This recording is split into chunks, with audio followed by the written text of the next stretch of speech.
las 7:30 de la tarde, las 6:30 en las Islas Canarias. Muy buenas tardes a todos. Bienvenidos a la redacción abierta en el Toro Televisión, dispuestos ya a contarles lo que es actualidad en esta España del miércoles 26 de abril. Hoy vamos a empezar con algo distinto, con algo singular, que tiene que ver con el ambiente que hay en las universidades españolas y que está empezando a cambiar, diría yo. Me acompaña don Álvaro Moreda, que además de estudiante universitario, preside la Confederación de Estudiantes Nacional, CEN. Álvaro, quiero que me cuentes tú en qué universidad estudias y qué ambiente detectas en esa universidad, porque, hombre, a veces aquí algunos dirán, es que exageran. La Complutense ya sabemos lo que es, pero no todas las universidades son iguales. Gracias a Dios. Pues lo primero, muchas gracias por darnos la oportunidad de poder realizar la presentación de la Confederación y denunciar los hechos contra los que estamos peleando desde hace ya bastantes semanas. Y bueno, pues la respuesta es que en España el ambiente en las universidades, como bien indicabas, difiere obviamente dependiendo de la universidad y de la zona, pero es un ambiente que cada vez está más y más monopolizado por la izquierda y por la extrema izquierda. En concreto, en la Universidad de Cantabria, pues bueno, Cantabria es una región sociológicamente que tiende más al conservadurismo, a la derecha, pero aún así en la universidad también está calando cada vez más ese discurso, como ya digo, que es hegemónico de la progresía. Y bueno, el mejor ejemplo es que nosotros en la Universidad de Cantabria ganamos las elecciones al Consejo de Estudiantes por mayoría cualificada, o sea, mayoría amplísima, arrolladora, y mediante una moción de censura descabalgamos al anterior presidente, que era un tipo que bueno, se dice independentista cántabro y forma parte de un partido independentista cántabro de extrema izquierda, y bueno, ellos tienen sus simpatías con Bildu, etcétera, y conseguí acceder a la presidencia del Consejo de Estudiantes quitando a esas personas democráticamente. Y alguien puede pensar, ¿cómo en Cantabria, la Universidad de Cantabria, que no es la Universidad del País Vasco, la Universidad de Cantabria, había un independentista cántabro de extrema izquierda? Porque falta movilización de la derecha, falta organizarse, que es lo que hacen ellos. Por cierto, tú presides esto que se llama Confederación de Estudiantes Nacional. Eso significa que hay algunos asociados de diferentes puntos de España, ¿no? Efectivamente. Nosotros lo que queremos hacer con esta confederación es reproducir en el resto de la nación, en el resto de España, lo que hicimos en Cantabria, que es organizar a los estudiantes, a los jóvenes, que se mueven en el espectro ideológico de la derecha, y hay que decirlo abiertamente, de la derecha, no pasa nada. La izquierda lo dice abiertamente. Organizarse y ganar terreno en las universidades. Lo que no puede ser es que las universidades estén monopolizadas por la izquierda y por la extrema izquierda. Y muchos estudiantes amilanados por esa hegemonía política de la izquierda y de la ultraizquierda, claro. Dime una cosa, ¿dificultades con las que os habéis encontrado? Bueno, pues nosotros estamos encontrándonos con una dificultad que bueno, viola abiertamente el derecho fundamental de asociación y por tanto viola la Constitución, y es el derecho de asociarnos. Es decir, bueno, cualquier entidad, una asociación, en este caso esta confederación, se constituye cuando los promotores firmamos el acta de constitución, pero jurídicamente la entidad no coge, digamos, una fuerza específica hasta que no se inscribe en el registro correspondiente y, por tanto, ya puede operar plenamente. El registro de asociaciones. Exacto. En este caso es el Registro Nacional de Asociaciones del Ministerio del Interior. Entonces, nosotros nos estamos encontrando con una situación totalmente kafkiana, que es que el Ministerio se niega a inscribir la confederación. Se niega a inscribir la confederación y los fundamentos jurídicos nadie sabe cuáles son, ni ellos mismos. Y la gente se preguntará por qué. El primer requerimiento del Ministerio, fechado a 22 de marzo, negaba de lleno la legalidad de la confederación. A pesar de las escrituras de constitución, exacto, de que tener todo estaba una correcto. junta, de estar nombrada esa junta, un tesorero, un secretario, un presidente, un vicepresidente. Lo negaban y la gente se preguntará ¿por qué? Porque no reconocían la legalidad de los registros autonómicos donde están inscritas las federaciones y por tanto no reconocían la legalidad de las federaciones. Presentamos una alegación, un informe jurídico del Gobierno de Cantabria expedido por la Consejería de Educación dando por válido el registro. Obviamente es un registro totalmente legal, un registro de una entidad de una administración pública, y una serie de alegaciones que, de hecho, bueno, tuvimos que presentarlo en 2 partes porque la sede electrónica no admitía tanta documentación. En segunda instancia, fechada 12-13 de abril. Bueno, era legal, pero a medias, digamos. No sé, algo es o no es legal, pero bueno. Entonces ya es cuando hemos empezado con toda la batalla mediática, política. Entonces, la legalización ahora mismo podemos decir que Interior la tiene en suspenso. Claro, pero en suspenso, y ha habido un tercer requerimiento. Después de toda la batalla mediática de anunciar que el Grupo Parlamentario Popular ha registrado batería de preguntas en el Congreso dirigida al Ministro del Interior, hemos presentado una denuncia ante el Defensor del Pueblo y ante el Consejo de Buen Gobierno y Transparencia, y hemos dicho que acudiremos a los tribunales si hace falta, por el contencioso administrativo, por violación de derechos fundamentales y para llevar a los funcionarios también, porque nosotros estamos viendo mala praxis. Nos han mandado un tercer requerimiento donde dan por válido y por legal la Federación Cántabra. Y siguen sin dar totalmente válido legalmente Asturias. Para el nivel español no tenéis autorización. Exacto, porque sin las autonomías mínimas que se exige la ley no se puede. Entonces, en menos de un mes hemos pasado de que un requerimiento decía que todo era ilegal a un tercer requerimiento donde la Federación Cántabra pasa a ser legal de cara al Ministerio y la Federación Asturiana veremos. Entonces yo no sé qué fundamentos jurídicos siguen para que en menos de un mes pasen de un criterio jurídico a otro totalmente distinto. Es surrealista. Bueno, mucho ánimo, ya veo que no te falta. Ya veo que no te falta, que eres peleón. Está muy bien y a ver si con vuestra Confederación de Estudiantes Nacional se equilibra un poco la balanza en las universidades y al menos los que no se ven ideológicamente próximos a lo que está mandando en las universidades españolas tengan un referente al que, en fin, pues utilizar de paraguas protector en muchos de los casos. Muchas gracias por tu visita al programa. Vosotros. Insisto, mucha suerte. Bueno, hoy en España la actualidad la polariza un señor, el presidente de Brasil, José Ignacio Lula da Silva, que se ha visto con Sánchez y juntos han hablado del Mercosur. Al tiempo, luego se lo cuento con mayor detalle, que Pedro Sánchez ha fracasado en intentar que Lula da Silva deje de apoyar a Putin en la guerra de Ucrania y empiece a apoyar a los invadidos, a Zelensky y a su gobierno. Véanlo.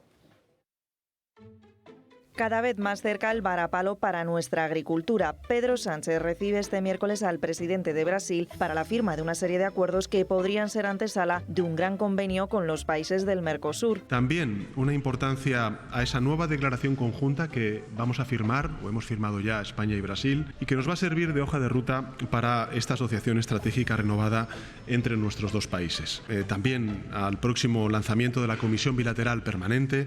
España, como saben, mantiene una apuesta firme para avanzar en la ratificación de este importante acuerdo comercial. Una promesa de campaña electoral del propio Lula da Silva antes de ser investido presidente el pasado enero y que choca también con los intereses del sector agrícola y ganadero de Francia o de los países del este. Y es que Unión Europea, Gobierno y oposición coinciden en seguir adelante con este acuerdo a firmar entre la Unión Europea y Argentina, Brasil, Paraguay y Uruguay. Pero, ¿qué supondría para la economía española? En primer lugar, la eliminación de aranceles a productos importados de dichos países, ya producidos por la industria española. Aunque se asegure la protección de las indicaciones geográficas, se prevé ayudar con más de 1.000 millones de euros a los agricultores por el impacto, en realidad negativo, para los mercados europeos. Asimismo, la importación de más de 200.000 toneladas de carne de vacuno, la mitad de la carne de ave de corral que consumimos y cantidades significativas de azúcar y arroz, en este último caso con una eliminación completa de los aranceles en 5 años vista. La ministra de Asuntos Económicos tilda de imprescindible la presidencia del Consejo de la Unión para la ratificación. Otro de los principales objetivos de la presidencia española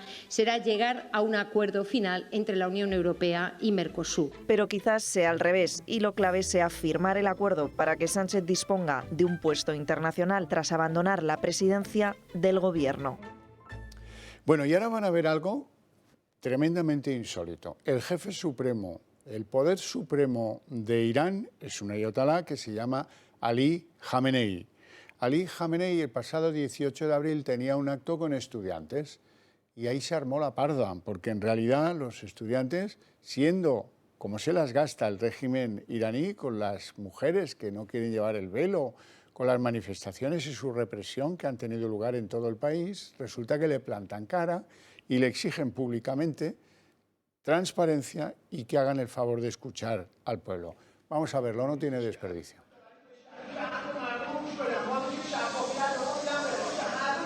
دیگه اگر حالا همینطور با هم دیگه بخوایم دهن به دهن بکنیم که پیش نمیره کارا. وقت تمام شد و حرفها خیلی زیاده.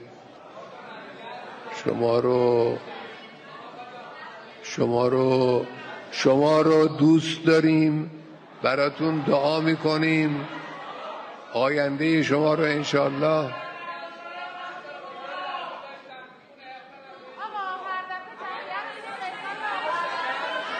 نشنفتم.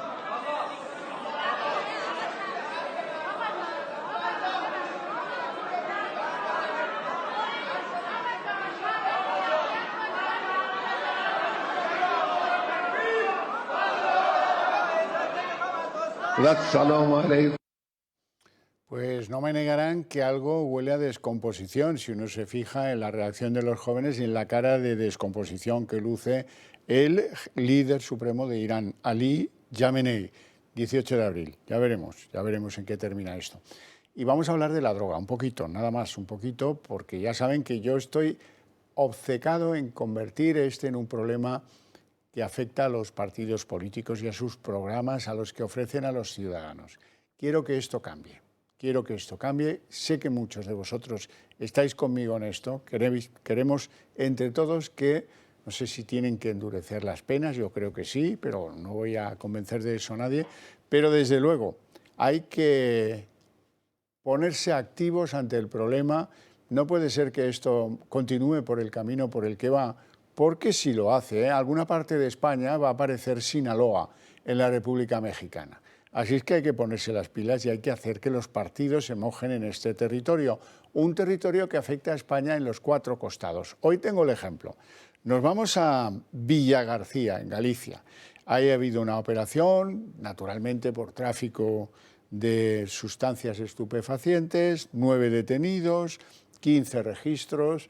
Un día hablaremos de lo que nos cuesta la represión de esto y si la represión tiene o no sentido, porque me da la sensación que hoy cierran aquí, mañana abren en otro lugar y Santas Pascuas. Esto en Villagarcía, durante pues el día de ayer y parte del día de hoy. Ahora nos vamos a Cataluña. Cataluña es la otra parte, lo uno es el este, el otro es el oeste, ¿verdad? Bueno, pues en Cataluña ha habido 2 operaciones de enorme singularidad. Una en el Prat, en un barrio del Prat, muy cerca del aeropuerto, con helicópteros, registros, estos son de los Mossos d'Esquadra. Las imágenes que ven son de otros registros en Tarragona. En Tarragona han sido pues 16 los detenidos en una operación que se llama Oasis, de una trama al parecer de origen albanés. Han intervenido 11.000 plantas de droga. En el Prat, antes les hablé del Prat, pues ahí han sido los Mossos y han detenido a 6 personas. A lo mejor alguien tiene que empezar a preguntarse por qué las bandas albanesas deciden ponerse a traficar en España. A lo mejor es que tenemos la legislación más favorable de Europa y nadie nos lo dice. Pues a lo mejor habría que cambiar eso, ¿no les parece? Bueno, aquí les quiero decir eso que les suelo decir siempre, y es que si el programa les está gustando, lo tienen fácil para echarnos una mano. Mensaje al número que va a salir en pantalla a continuación, el 28088. Nos mandan un SMS y por menos de lo que les costaría invitarme a mí a un café, por €1,20 nos echan una mano. ¿Y de qué forma nos echan una mano? En esta desigual batalla luego les tengo que contar cómo Sánchez ha sacado la manguera y ha empezado a regar a los medios de comunicación afines. Lo veremos más tarde. Ahora quiero hablar, hemos hablado de la visita de Lula da Silva, pero quiero hablar con el profesor Felipe de Basa, que es especialista en relaciones internacionales, profesor universitario en España y también lo fue de una universidad en Kiev que se llama Taras Shevchenko. Don Felipe de Basa, muy buenas tardes, gracias por atendernos. Buenas tardes, don Xavier. Un placer, como siempre, a las órdenes. La cuestión hoy es que nos cuente por qué el Brasil es un aliado de Putin. Y no solo el Brasil, sino que los principales países de América Latina están decantados a favor del agresor, del que invadió Ucrania, y no del agredido. ¿Qué les da Putin? Correcto. Aquí voy a hacer dos temas introductorios. Uno, recuerden aquello de la modernidad líquida que decía Bauman y de cómo las cosas son etéreas y cambian. Un ejemplo concreto que luego hilvanaré con lo que voy a explicar. A los homosexuales les defendía tradicionalmente la derecha en el siglo XX y de hecho la izquierda acusaba a los homosexuales de ser un vicio burgués. Y fíjense cómo ha cambiado la película. ¿Por qué digo todo esto y por qué hablo de Putin? Estamos en lo que se llama la ideología woke o woke o despierto. Y por tanto eso es el relato que nos está viniendo de Estados Unidos en la actualidad. Y frente a ese relato hay otro que no tenemos en Occidente, que no nos llega a Occidente. ¿Y cuál es el otro relato? El que está defendiendo Putin en el resto del mundo. Sigo. En el último programa les decía a ustedes que había una nueva estrategia en las relaciones internacionales que era mirar al este, mirar hacia el este. ¿Y qué significa esto? Las nuevas alianzas internacionales que están formando China, Rusia, Irán, Arabia Saudí, y muchos países no alineados, y entre otros también muchos países de América Latina que no están de acuerdo con Estados Unidos. Y entonces, automáticamente, cuando uno vacía algo de valores, se llenan con los valores de lo que hay al lado. Entonces, tenemos que hay unos países en América Latina que no están de acuerdo con lo que dice Estados Unidos, que China les está ofreciendo cosas, que Putin se ha hecho defensor de una serie de estrategias y de valores que es justo lo contrario a lo que hoy está defendiendo Estados Unidos. Y en ese tutum revolutum aparecen los nuevos gobiernos de América Latina, como Gustavo Petro en Colombia o Lula da Silva en Brasil. ¿Y qué están haciendo ellos? Pues ocupar el espacio contrario a Estados Unidos. Y eso es lo que explica que a día de hoy haya venido Lula a España a hablar con el que va a ser presidente de turno, a hablar de Mercosur, que le interesa a él y a toda su región, pero que no haya querido ni oír hablar de cambiar pues estratégicamente de sensibilidad en cuanto a la guerra de Ucrania.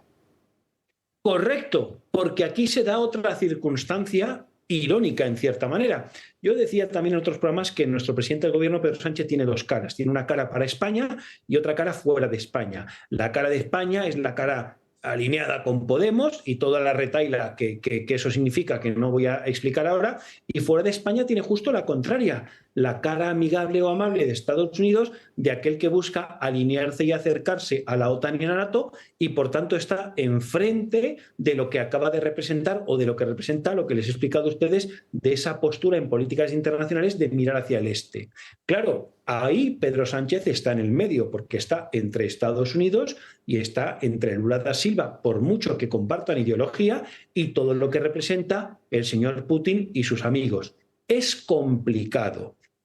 A Pedro Sánchez se le acerca a Brasil por la ideología política, pero no por los amigos con los que ha ido a la fiesta.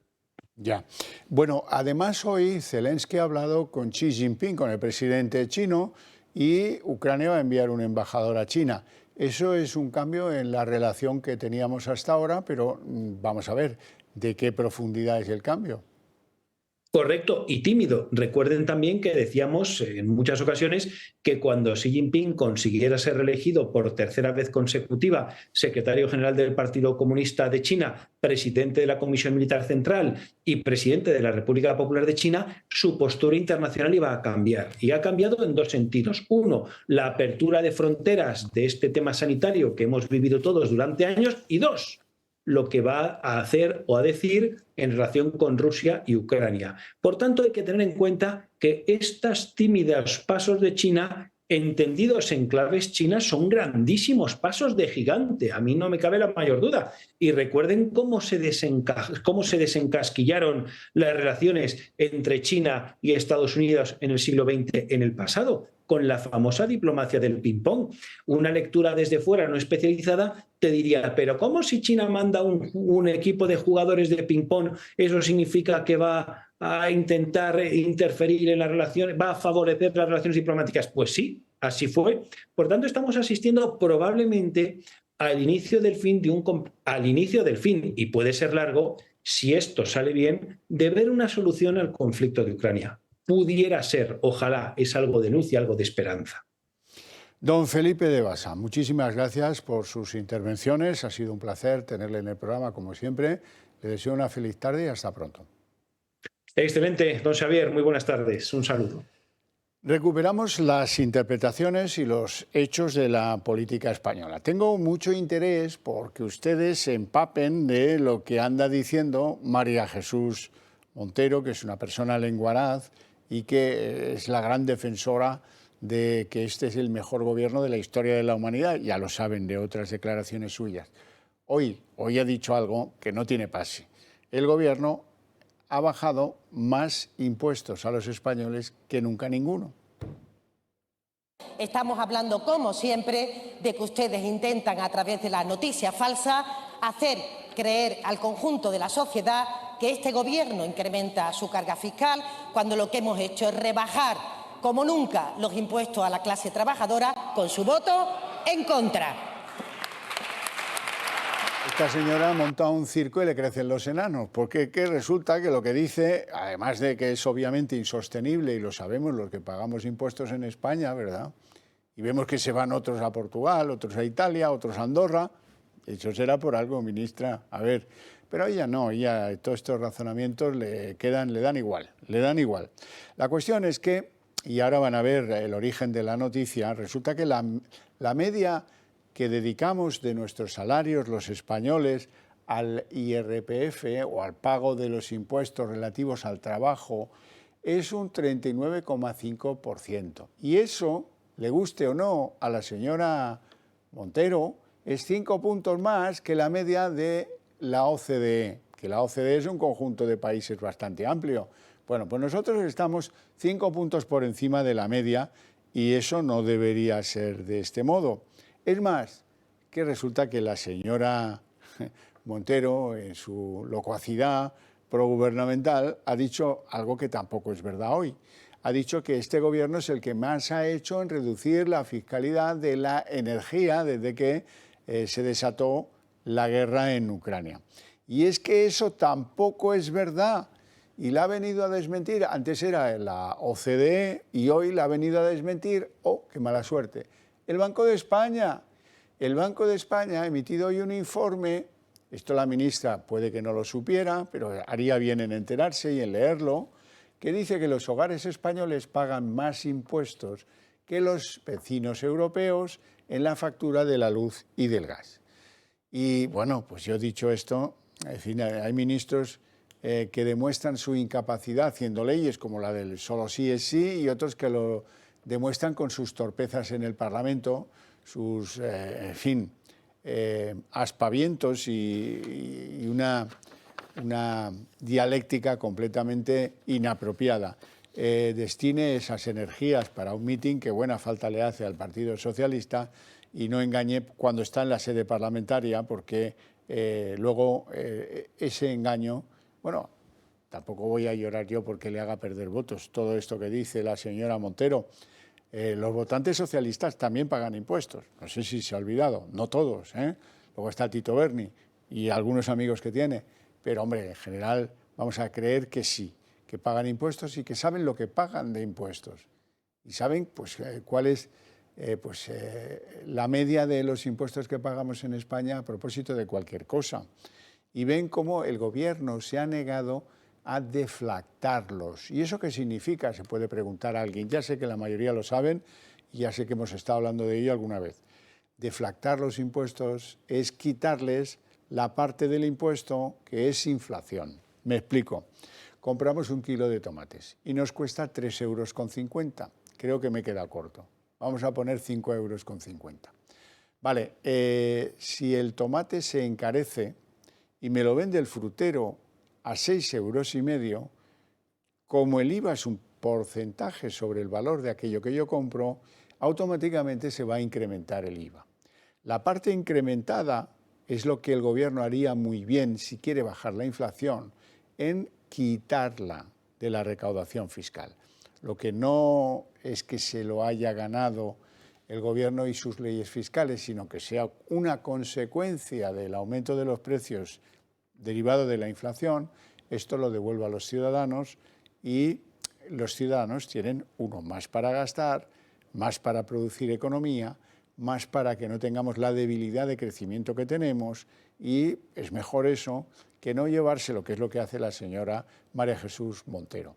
Ha tenido este año pasado un incremento de recaudación de más de 30.000 millones, hijo de la inflación. Claro. Y entonces eso es injusto que el gobierno se quede con ello. El gobierno no quiere ni oír hablar de deflactar los impuestos, nunca. Lo hemos intentado muchas veces, desde aquí vamos a hacer un intento más, pero ya verán como tampoco esta vez nos escuchan en absoluto. Bueno, les quiero hacer una mención de que si quieren ustedes, además de mandarnos el mensaje al 28088, pues les parece que lo sensato sería tener una relación más estable con nosotros, ahí tienen el teléfono del Club de Amigos. Háganse socios del Club de Amigos, entren a formar parte de nuestra ya muy amplia familia y ayúdenos con una pequeña suscripción, porque es la mejor manera de defender sus ideas, sus valores, sus creencias y sus libertades. Ayúdenos, que es la mejor forma de ayudarse ustedes mismos. Además, en el Club de Amigos del Toro hacen todo lo posible por llenar la semana de actividades culturales que les vamos contando aquí puntualmente. Vamos a hacer una pausa de publicidad y a la vuelta continuamos.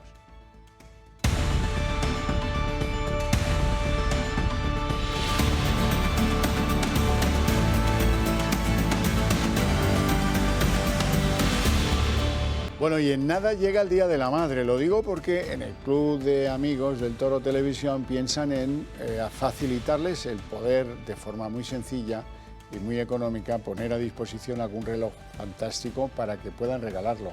Es el caso del reloj automático, que es este que ven ahí. Hay modelo para hombre y para mujer. Está equipado con cristal mineral recubierto de zafiro, es de acero inoxidable, sumergible a 100 metros, tiene garantía de 2 años, se carga de manera natural con el movimiento de la muñeca. Y ahora viene lo que más me fascina a mí de este reloj, que es una preciosidad, que en la parte trasera, la que toca con nuestra piel, resulta que hay como una especie de ventana transparente que permite ver cómo funciona la maquinaria y el funcionamiento propio del reloj. Algo antes solo permitido a los relojeros, ahora a todos los que se hagan con este reloj, que me parece un regalo francamente precioso. Bueno, y antes les comentaba yo cómo, en fin, por qué les hago alusiones a incorporarse al Club de Amigos o mandarnos SMS al 28088. Claro, y es por esta razón que van a entender enseguida. Sánchez sí da financiación, sí da dinero en publicidad institucional y en 1000 cosas más a los medios afines. A un mes escaso ya del momento electoral, 28 de mayo, resulta que a Sánchez se le ocurre, nada es casual, en este gobierno nada es casual, se le ocurre regar a los medios afines con 47 millones de euros. A ver quién me saca más guapo y quién valora mejor mis encuestas, las que les envía el CIS cada 2x3.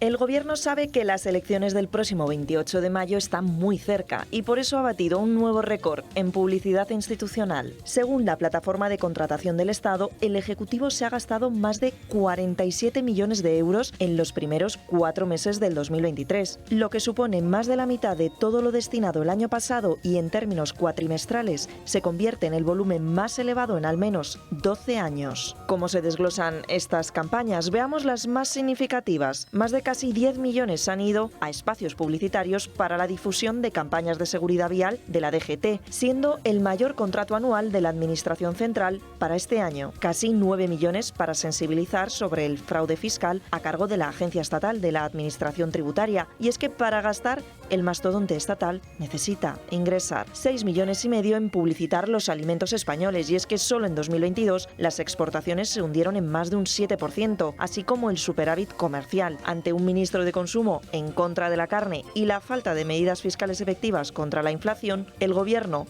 opta por gastar en su fomento 5,5 millones en lo que seguro estaban pensando, la concienciación de las distintas formas de violencia contra las mujeres. Quizás para suplir el casi 1 millar de agresores sexuales condenados que ya se han beneficiado de la ley del solo sí es sí, y casi 3 millones en quizás lo único útil, la plataforma de Kit Digital para que nuestras empresas alcancen la madurez digital. El presupuesto de este 2023 se convierte en el segundo mayor de la historia, después del año pasado. El Gobierno sabe que en un mes los españoles acuden a las urnas en gran parte del país y hacen lo que mejor saben hacer: gastar el dinero que le quitan de sus impuestos. Y como ya imaginarán, en esta casa no entrará ninguno de esos anuncios. No porque les tengamos manía, a lo mejor también, alguno de ellos, no digo que no. Ninguno de ellos entrará en esta casa porque ya se ocupará el gobierno de Pedro Sánchez. Esa es la razón de que les tengamos que recurrir a ustedes tan frecuentemente para que nos ayuden a continuar en esta guerra desigual que mantenemos con el gobierno en materia de comunicación, que si lo fueran a mirar con seriedad, esto que hacen es despropósito, no solo en que el país no está para gastar tanto dinero en publicidad, sino que la publicidad institucional se la envíen a quien ellos quieren y no la repartan con criterios de cierta solvencia sobre el conjunto de las televisiones. Bueno, y ahora ya sé que los temas son un poco repetitivos, porque es que llevamos en bucle varios días hablando de Doñana. Hoy de Doñana afortunadamente hay menos chicha, porque en Andalucía están en la Feria de Abril y en el Gobierno están en las viviendas. Lo primero que tienen ustedes que saber, ¿por qué esta continuación de ofertas de Pedro Sánchez? Que parece que tenga una chistera y vaya sacando conejos, ¿no? 50.000 viviendas de la Sareb, pero si no existen, él lo sigue diciendo que algo queda. Tú difama que algo queda, decía Voltaire, ¿no? Pues aquí Pedro Sánchez dice, tú larga el anuncio que algo queda y algo me beneficia. Luego vinieron aquellas 43.000 viviendas que hay que construir con 4.000 millones de los fondos europeos. Ya me dirán quién compra el suelo y construye ese volumen fabuloso, 43.000 viviendas, con 4.000 millones de euros. Bueno, y ya lo último fue ayer sin más, dijo Sánchez, no hombre, cedemos los terrenos que le sobran a Defensa y ahí construimos vivienda social. Y sonaba relativamente bien, porque pues la gente en general desconoce cuál es el sistema. El sistema, la ley, impide que los terrenos que puedan sobrar en el Ministerio de Defensa sean cedidos a nadie. Es más, la ley establece que cuando un terreno deja de ser de utilidad para la defensa nacional, lo que tiene que hacer Defensa es venderlo. Venderlo, uno, a precios de mercado, que es lo que dice la ley, con valoración de expertos independientes, y a partir de ahí, si otro ministerio, en este caso ese organismo SEPES que están pensando desarrollar para comprar suelo público, si lo quiere comprar, que lo compre. Luego ese organismo lo tendrá que ceder a las autonomías o a los ayuntamientos para que entremos en fase de ver quién construye, y ahí Sánchez no ha dado detalles. ¿Quién va a financiar la construcción de esas viviendas? Está aquí de la cuestión. El otro asunto, que tengan que ser comprados los terrenos, que por otra parte es bastante lógico y lo dice la ley, bueno, lo que determina es un proceso no precisamente corto. Así es que las propuestas, ayer tenía razón Feijóo cuando le decía, a usted le da igual si solo son propuestas, y esto no va a haber tiempo de llevar a cabo nada de todo esto. Así es que conviene hacer, y bien hechas, las cuentas de la vivienda, porque si no Sánchez nos mete el embolado de que va a hacer 170 y no sé cuántas mil viviendas, y las cuentas no salen. Y además hay inconvenientes, hay escollos importantes. Miren, el caso más reciente y más goloso, grande, de cesión o de venta de suelo de defensa para construir viviendas es la llamada Operación Campamento en Madrid.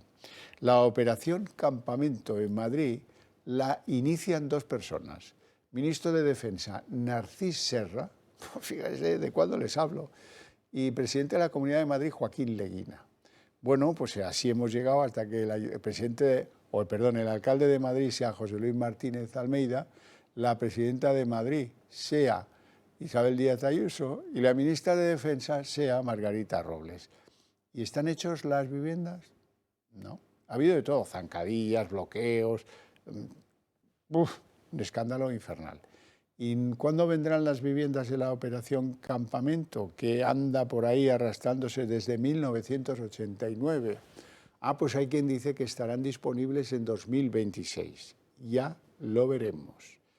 Insisto, hay que medir bien, porque si no, no llegaremos a conclusiones útiles sobre cómo está la vivienda pública en España.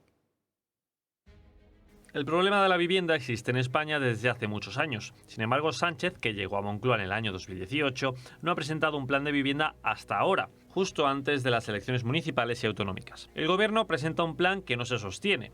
Primero, el plan de vivienda para el alquiler asequible.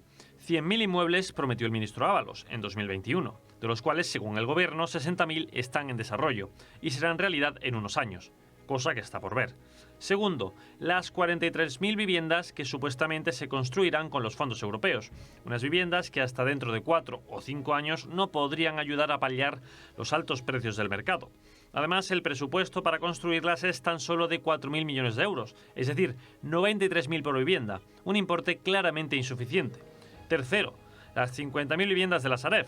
Estas tienen trampa, solo hay 9.000 disponibles, el resto están pendientes de obra, 12.000, sin edificar, 15.000 y otras 14.000 que ya están ocupadas. Para más INRI, el 63% de las viviendas de la Sareb están en zonas en las que la demanda de alquiler es muy baja y están en lugares lejos de las zonas tensionadas, por lo que no solucionan el problema. En Madrid, la ciudad donde los precios están más disparados, solo hay 1.200.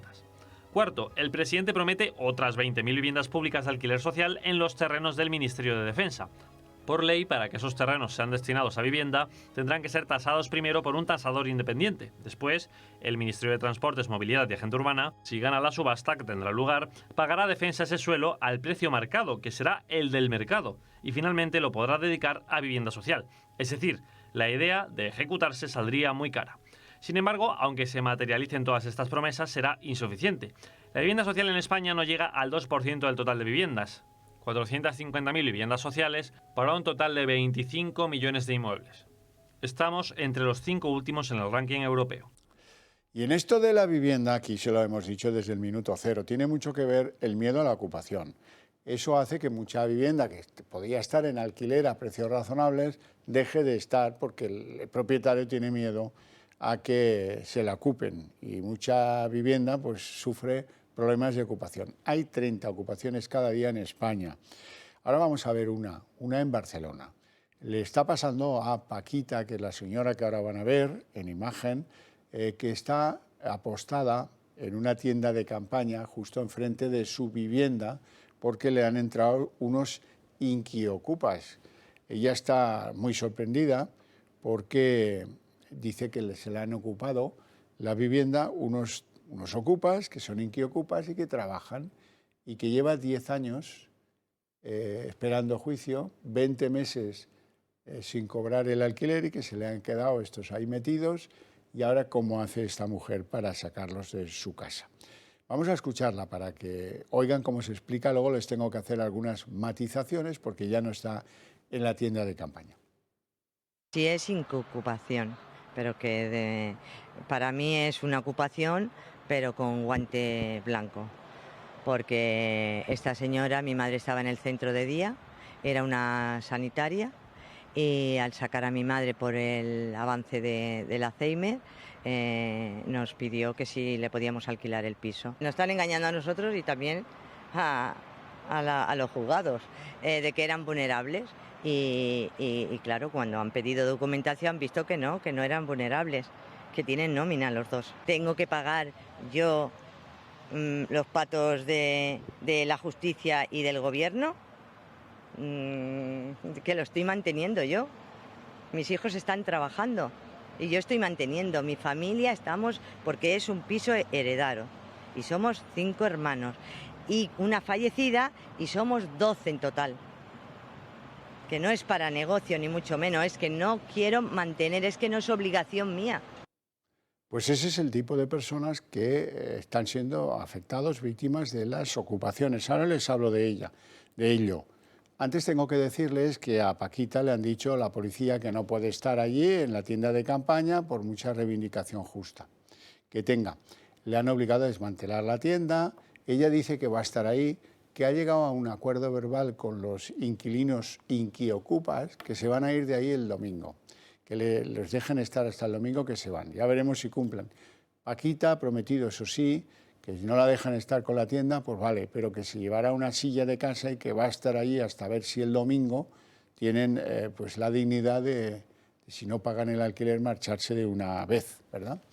Bueno, y resulta que hoy, a las puertas del Congreso, esta misma tarde, ha tenido lugar una manifestación de una asociación, una plataforma que se llama Víctimas de la Ocupación.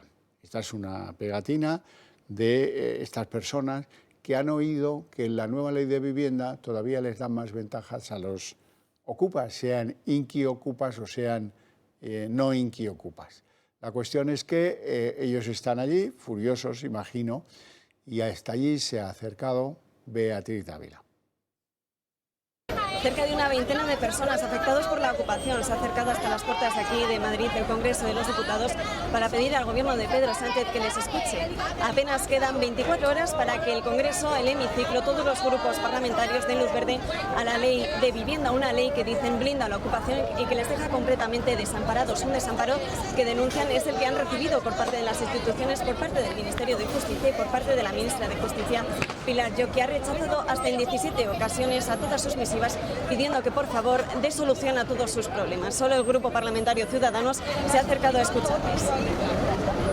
Llevamos desde el año 2019 entrevistándonos con miembros del Gobierno para hacerles ver cuál es la realidad de las víctimas. Las estadísticas vienen a decir que son unos números, nosotros tenemos otros, hablamos de miles de afectados. No somos solo los propietarios, los pequeños propietarios, los que sufrimos esta situación, sino también vecinos que estamos rodeados por mafias ocupas que ni siquiera estamos considerados como afectados dentro de esta ley.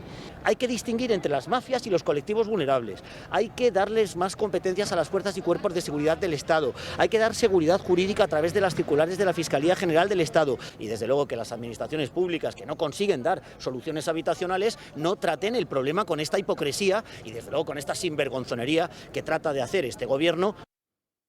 Bueno, nosotros aquí estaremos a piñón con ellos, con los que son víctimas de estas situaciones, como Paquita, la que hemos conocido antes.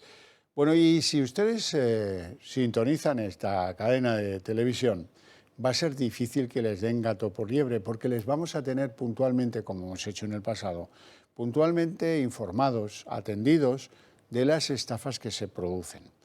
Yo pensé que jamás iba a haber alguien que se atreviese a estafar con el aceite después de aquello de la colza. Se acordarán, ¿verdad? El precio del aceite de oliva hace que algunos anden ya mezclándolo con otros aceites para meterse cierto dinerillo estafando en el bolsillo. Los precios de los alimentos continúan siendo muy caros y entre ellos hay que destacar el del aceite de oliva. Sin embargo, lo que está ocurriendo en España con el aceite está siendo catalogado de estafa. La Unión de Pequeños Agricultores y Ganaderos así lo ha denunciado porque parece ser que varios operadores de la industria camuflan el aceite de girasol con aceite de oliva para abaratar su precio y engañar de esa manera a los consumidores. Y es que el aceite de girasol cuesta unos 3 euros menos por litro que el de oliva. Un hecho que, según la UPA, deteriora de forma indigna digna la imagen y el amparo de un producto de excelencia como es el aceite de oliva. La mezcla de distintos tipos de aceite no es ilegal en Europa, aunque sí que es poco habitual. Donde sí que es ilegal es aquí en España, por lo que estos fabricantes podrían estar ante un problema serio. La Unión de Pequeños Agricultores y Ganaderos ya ha reclamado al ministro de Agricultura, a Luis Planas, que encabece una propuesta para perseguir este tipo de mezclas. Un hecho que además es muy difícil de detectar para el propio consumidor.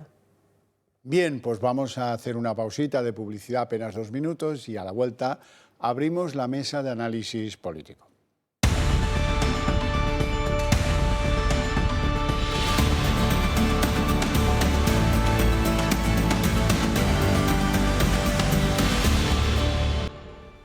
Son las 8:19, jóvenes minutos, y este es el momento en el que vamos a disfrutar de la mesa de análisis político. Hoy nuestros invitados, de lujo, como siempre, pues está aquí don Miguel Ángel Ferrero.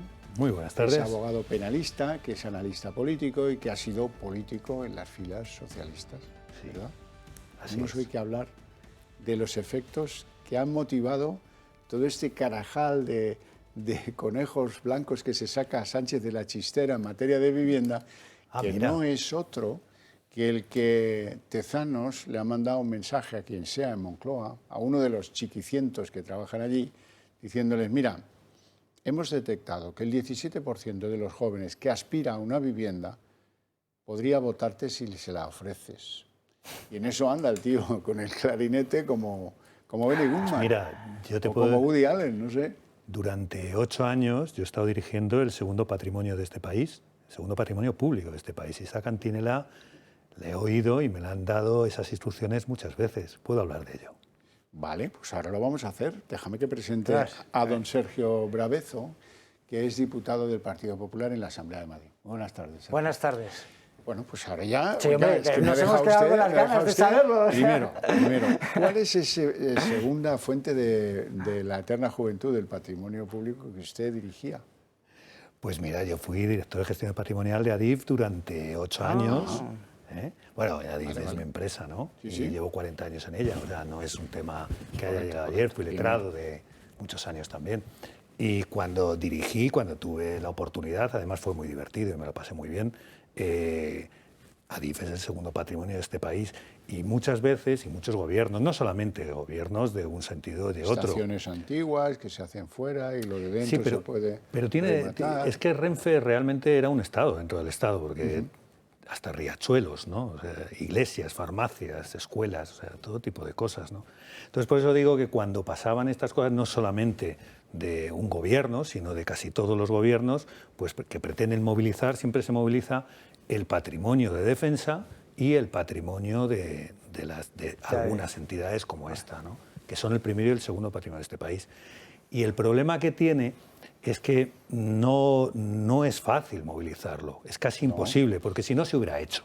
Es casi imposible, porque la vivienda no es hacer 4 paredes, como se intenta hacer ver a la gente. La vivienda significa que la gente tiene que ir a vivir ahí porque lo necesita, tiene que haber trabajo más o menos cerca, que no esté a 500 kilómetros de allí, que tenga carreteras, autopistas, colegios, etc.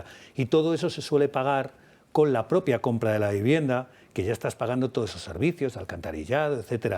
Y eso muchas viviendas no lo tienen. Y por eso no puedes movilizar un patrimonio que no lo tiene.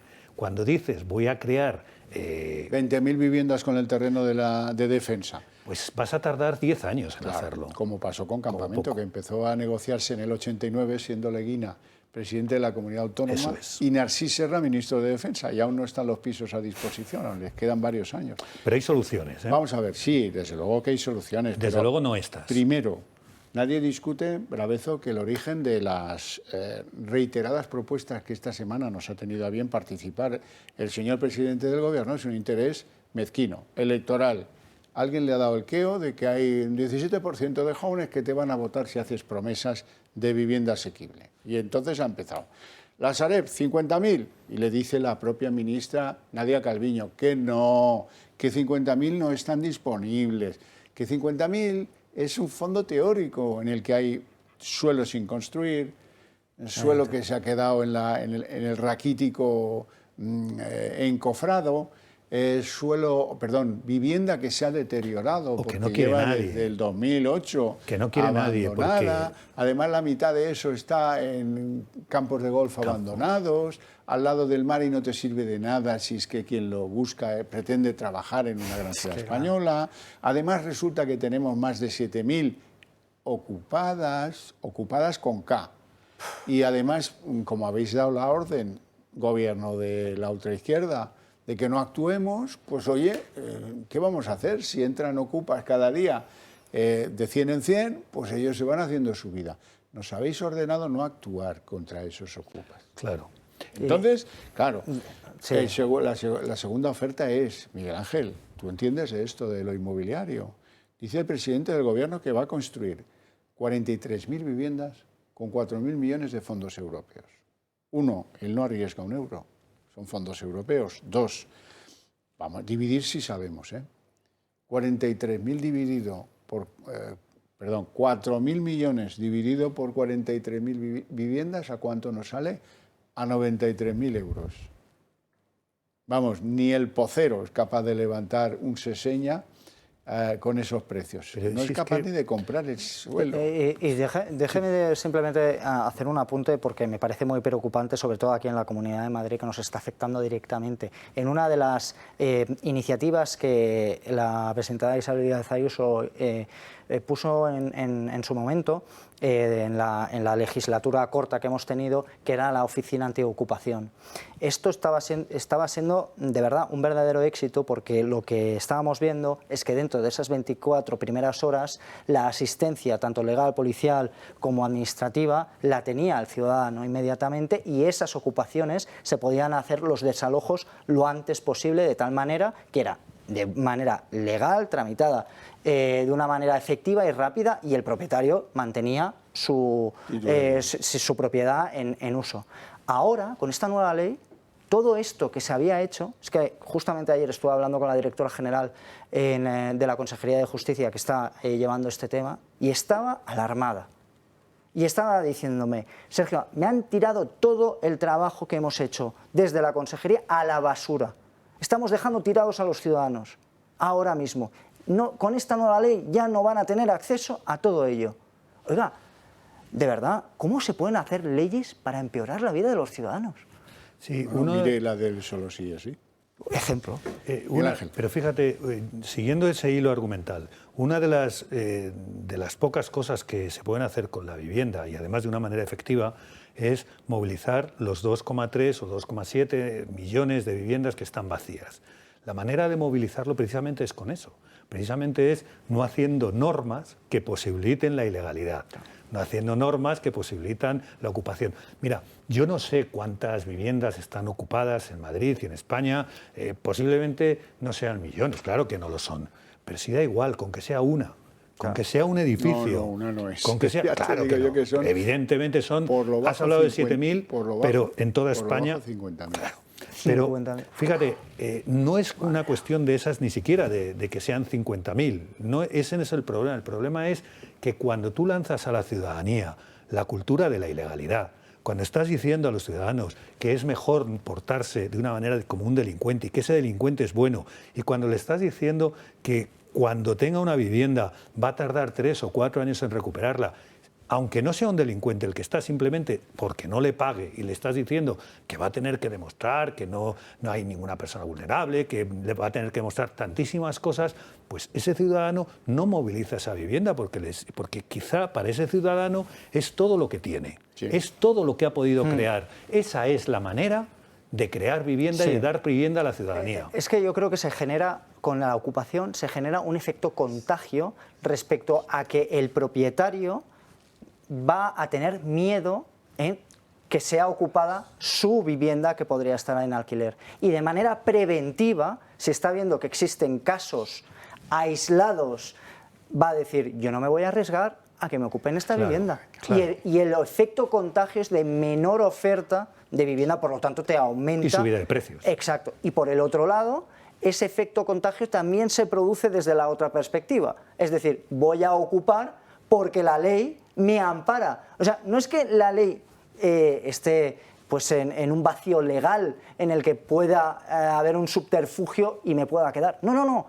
La ley, la propia ley, me ampara a ocupar.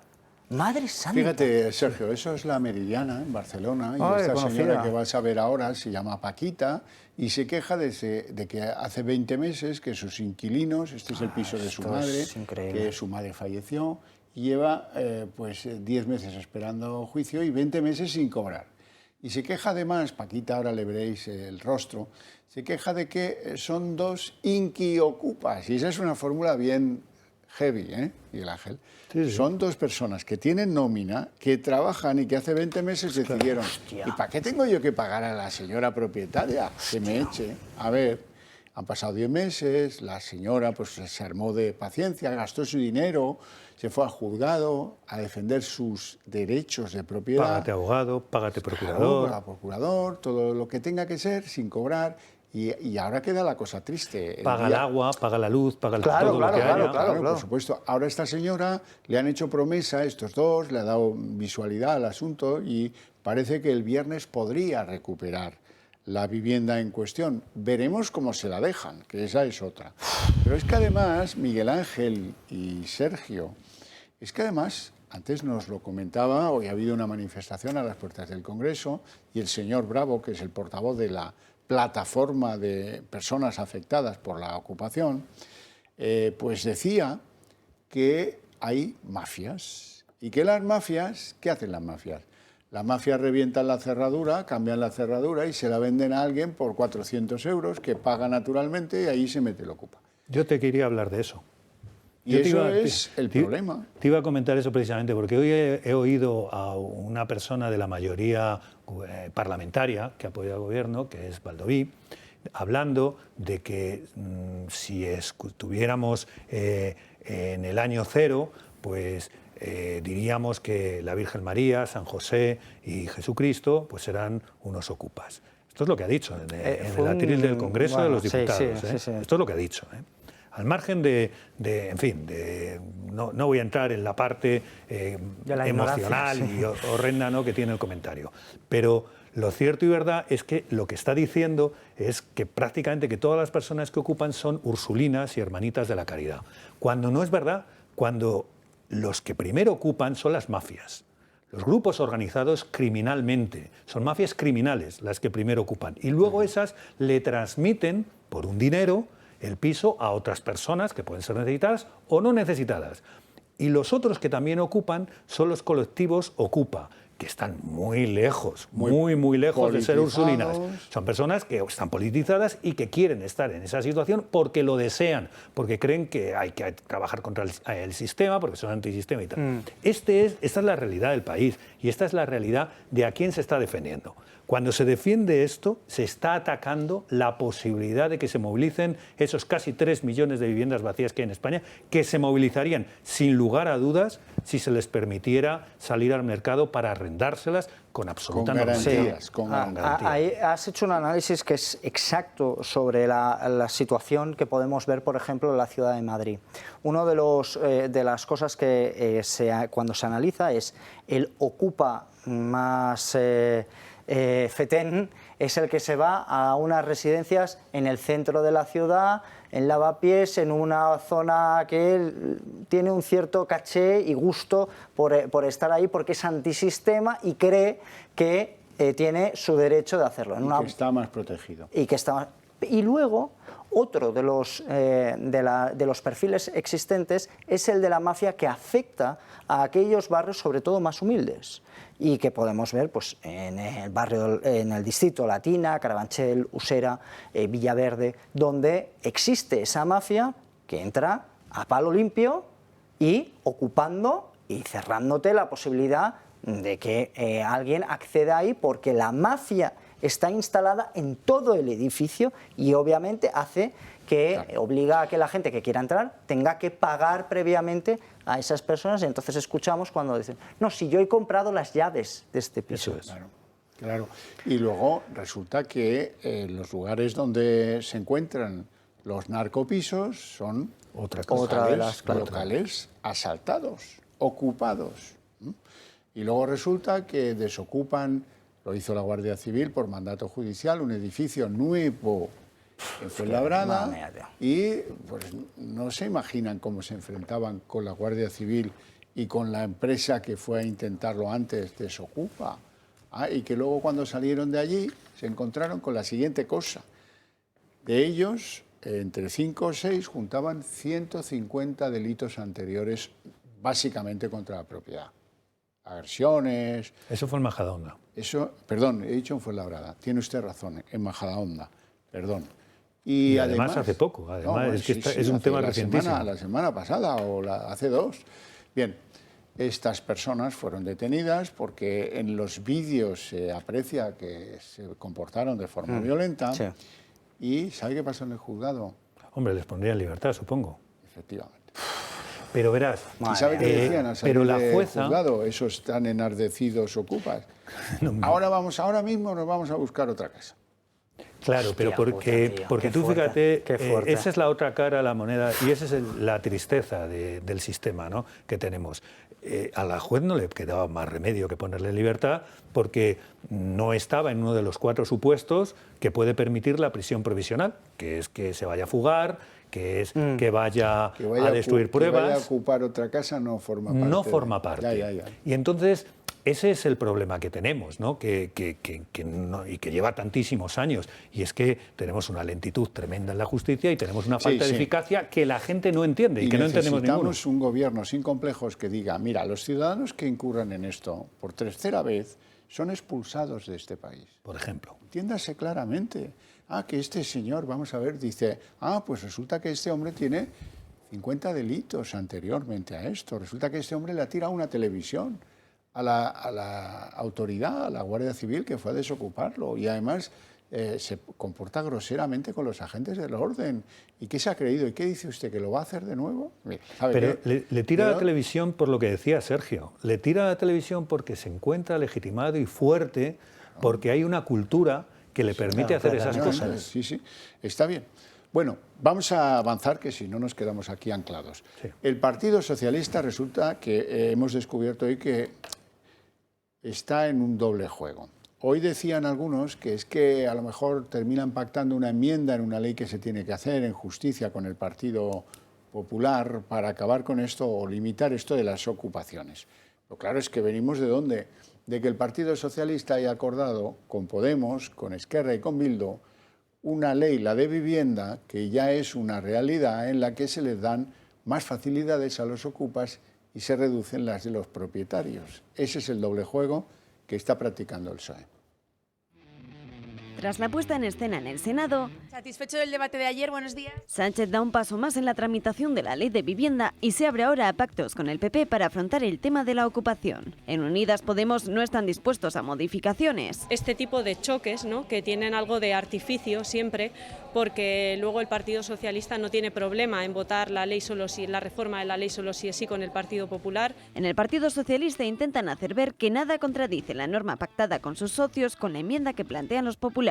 Frente a esos choques artificiales, ir a lo concreto, ir a gobernar hasta el último minuto y que se saquen adelante las medidas que están esperando los españoles y las españolas, que además es lo que nos va a permitir cuidar la mayoría de la investidura. Y mientras en el PP niegan que se haya producido algún tipo de contacto, los socialistas no descartan que salga adelante. El pacto en cuestión se tramitaría junto a otra norma sobre la eficiencia organizativa del Servicio Público de Justicia, uno de los proyectos clave de la ministra Pilar Llop, en jaque ahora mismo por las protestas de los funcionarios. Y mientras por un lado el presidente Sánchez cierra la ley de vivienda con Podemos y sus socios, dificultando los desahucios de personas en condiciones de vulnerabilidad, por otra puede encontrar en los de Feijóo el apoyo que necesita para la modificación de una pata de la norma. Los socios de la coalición insisten en que no avalarán lo que contradiga su propuesta, una línea roja a la ocupación en la que no están dispuestos a ceder ni un solo milímetro, menos aún a asumir la agenda de la derecha que critican y que ya abrió una crisis en el seno de la coalición en el pasado.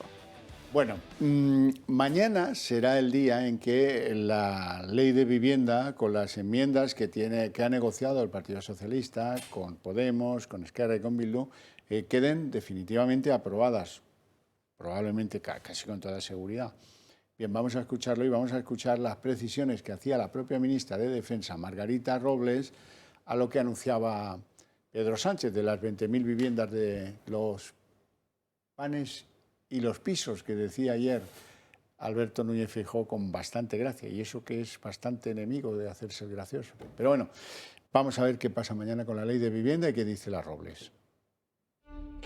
La ley de vivienda centra la polémica en la sesión de control al Gobierno en el Congreso. Sánchez, que ayer anunció la construcción de 20.000 nuevas viviendas en terrenos del Ministerio de Defensa, ha vuelto a defender la ley de vivienda sobre la que ha avisado al PP. Y ya le puedo ir diciendo a sus comunidades autónomas que se va a cumplir la ley de vivienda en todos y cada uno de los territorios de este país.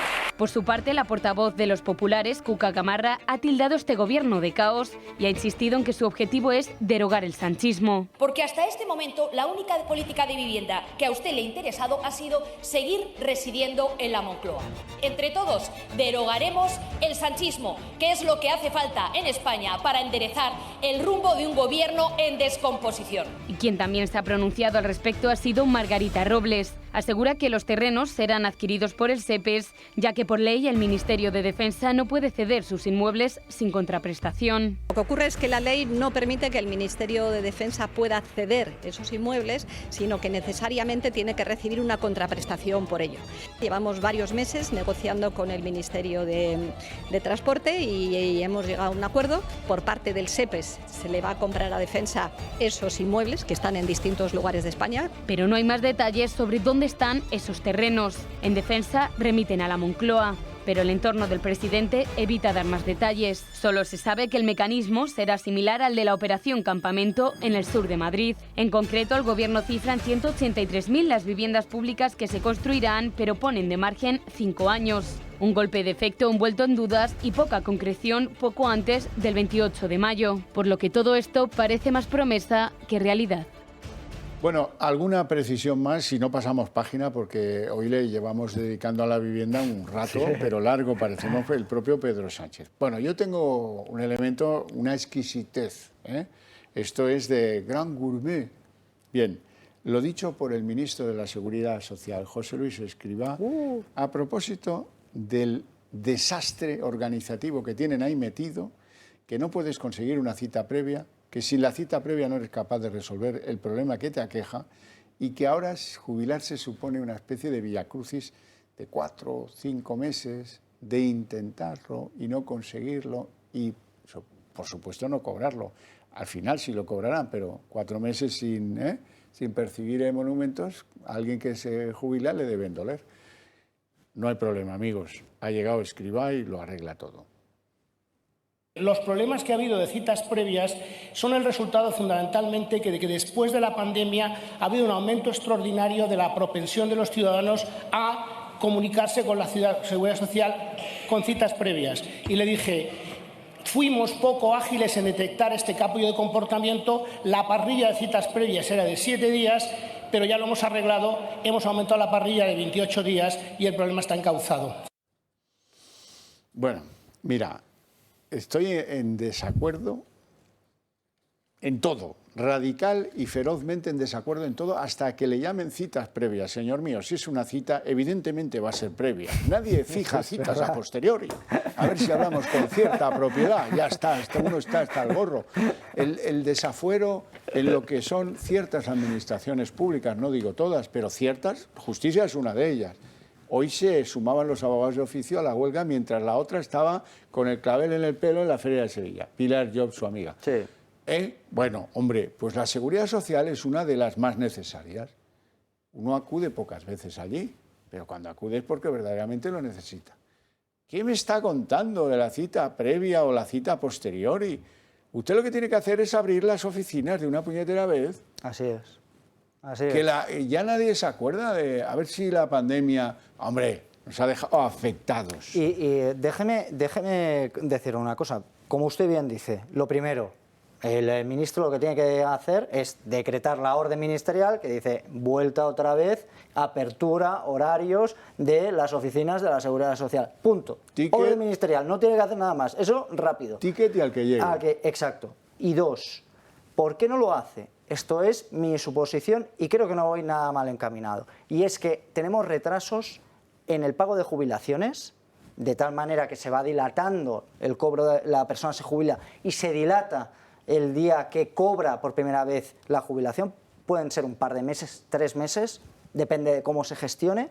Y dos, también pasa con diferentes pensiones existentes de cualquier tipo y estas pensiones o el seguro por desempleo que tenemos en España, que también se dilata a la hora de cobrarlo. ¿Eso qué genera? Pues te genera un fondo de maniobra, es decir, un tiempo en el que yo no tengo que pagar, se ha devengado un gasto, pero no lo pago. Entonces se genera un ingreso, se genera una masa monetaria que yo puedo disponer para ir haciendo los pagos y trámites. Lo que se llama, básicamente en finanzas, es una chapuza enorme. Recibí una carta hace unos días de una persona que ha enviudado, una mujer que ha enviudado, se ha muerto su marido, y ha recibido una carta de la Seguridad Social reclamándole el dinero de la pensión del marido fallecido, porque esta señora pues, pensó que ya se enteraría la Seguridad Social a través del registro civil, ¿verdad? La Seguridad Social tardó en enterarse y le reclamaba por intereses una barbaridad de pasta, siendo que pues, la propia Seguridad Social tendría que estar interconectada con el registro civil y generar, pues si esta señora es la viuda, pues lo que le corresponda de viudedad, ¿no? Pues no, tampoco. No. Esa informática, al parecer, es muy cara y no existe. Como la del SEPE, ese que no era capaz de digerir los ERTES, que tenía informática de cursores verdes, como los Amstrad. 35 años la informática del SEPE. Por favor, escribá. ¿Estamos hablando en serio o esto es un chiste, que lo parece? Sí, para la administración pública la verdad es que la evolución ha sido negativa. O sea, hemos ido para atrás como el cangrejo. No, cualquier persona, da igual el que sea, si le preguntas en privado, incluso teniendo un cargo público, te dice que somos trozos de carne con patas para la administración. No ve personas, o sea, ve carne, somos carne, y eso es el maltrato que se le somete. Mira, cuando alguien intenta hacer eso, ir a la administración para jubilarse o para la pensión de viudedad o para lo que sea, que es un momento además importantísimo porque tienes unos plazos, porque tienes que acudir, porque lo necesitas, porque tienes que cobrar, porque vives de eso, no vives de nada más. Cuando pasan esas cosas, buscas la cita previa. Bueno, pues es imposible de toda imposibilidad, pero de toda imposibilidad. Como mucho puedes mirar, porque incluso hay todo un mercado mafioso sobre esto, que se ha creado sobre este tema de compraventa de citaciones. Pero luego dices, pues me voy a ir a ver si me reciben, ¿no? Hasta hace un tiempo no te recibían nadie, o sea, era absolutamente imposible. Pero es que ahora sigue prácticamente igual. Por eso digo que es absolutamente mentira lo que ha dicho el ministro. Total. Cogen a 15, a los 15 o a los 10 primeros. Entonces llegas allí a lo mejor a las 4 de la mañana o a las 3, manda narices, como hemos ido para atrás, a las 3 de la mañana a hacer una cola que sabes que aparte de los de cita previa van a coger a los 10 o 15. Entonces si llegas y ya hay 15 delante, olvídate, vete para casa y vente al día siguiente a lo mejor a pasar noche o a cogerte un saco de dormir. A la 1. Y esto es dar un servicio a la ciudadanía. De risa. Tienes toda la razón. Bueno, hoy el Senado ha aprobado definitivamente la ley del solo sí es sí, que ahora lo que le queda es la publicación en el BOE. La votación ha sido, digamos que tranquila, con los votos de un gobierno dividido y con Podemos enfrentado a la mayoría que ha dado paso a la ley, en la que figura el Partido Popular, con el Partido Socialista y algún otro por ahí. El Senado da luz verde a la reforma del solo sí es sí.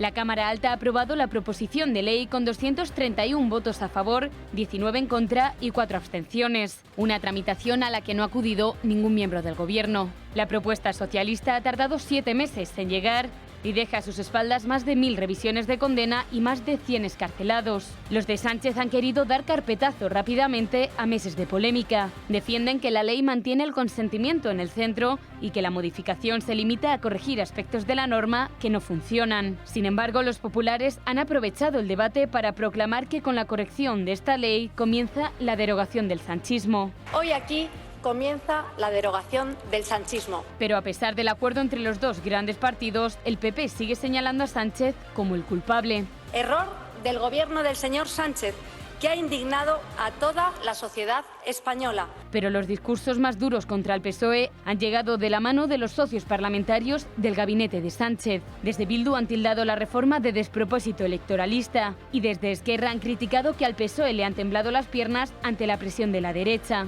La reforma de la norma evidencia, sin lugar a dudas, la ruptura de los socios de gobierno, que por segunda vez han votado de forma separada la corrección de una ley impulsada desde el propio Ejecutivo. En cualquier caso, el paso del sí es sí por el Senado no deja novedades. La reforma queda como salió del Congreso, cuando se aprobó crear un subtipo agravado dentro del delito de agresión sexual para que las penas sean más altas si hay violencia o intimidación. Un arreglo de la norma que solo afectará a los futuros delitos sexuales. Esta corrección legislativa finalmente será enviada así al BOE para su entrada en vigor. Bueno, esto tiene muy poco que comentar, así es que vamos a una cosa con más salero. Hoy publica 20 Minutos una encuesta sobre las elecciones generales que tiene bastante interés, a mi juicio. No sé yo si DIM, que es una empresa añeja en esto de la demoscopia, es más o menos fiable que otra, pero desde luego más fiable que Tezanos me lo parece. ¿Qué dice esta encuesta? Pues baja el suelo del Partido Socialista a 98, no sube gran cosa lo del PP, 127, 132 es lo conocido, pero ahora viene lo significativo. Resulta que Sumar dobla a Podemos. Oh, estalló la bomba deportiva que decía José María García. Es que, según estos, que no tienen interés, entiendo yo, en aupar a la señora Yolanda Díaz, pues, oye, le sale en la encuesta que lo de Podemos está entre 7 y 10 en toda España. Entre 7 y 10 en toda España. De Ciudadanos para abajo. Sí. De Ciudadanos de lo que sea. Yo creo que bueno, y ahora tengo aquí para... El broche de oro del programa hoy va a ser este. Pero permítame que para eso dirijo yo el programa. Sí. No, ahora lo vas a ver. Mira, Mónica García, médico y madre, la lideresa de Más Madrid, resulta que ha tenido que forzar la renuncia de un candidato que habían puesto en Valdemoro, ¿vale? Este señor que ven ahí, el candidato en Valdemoro de las listas de Más Madrid, que resulta que ellos no sabían, se conoce que se despertó con una mano alzada el día de lo de la exhumación de José Antonio. Resulta que este hombre había pasado 20 años en Falange y, claro, a la que se han enterado, porque lo publicaba un medio local, 2 horas después estaba fuera de Más Madrid. Pero, hombre, vamos a ver,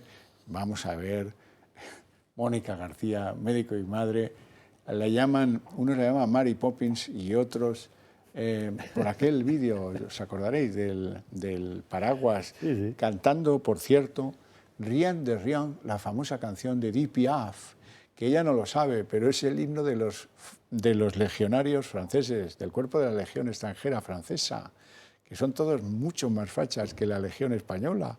Ella no lo sabía y se puso a bailar en una azotea con esa música sí, es verdad, sí, y con unos paragüitas. Por eso le llaman Mary Poppins, no por otra cosa. Extraordinario, ¿eh? ¿Qué criterio haciendo listas? Bueno, pues es que eso es un partido de retales y un partido que se monta pues con lo primero que viene y ojito, porque fíjese, si una persona que ha estado 20 años en la Falange se siente atraída por las políticas de Más Madrid, pues ya nos está diciendo que es Más Madrid. Bueno, y seguramente recordaréis un vídeo de Pablo Iglesias en el que se burlaba de Quinto, del 7NN, sí. Porque fíjate esto que lo ponía la pasta la Fundación Francisco Franco y ahora me lo he quedado yo, jijiji, con una lata de Coca-Cola, porque de Quinto había sido ejecutivo de Coca-Cola, un vídeo de muy mal tono, muy burlesco.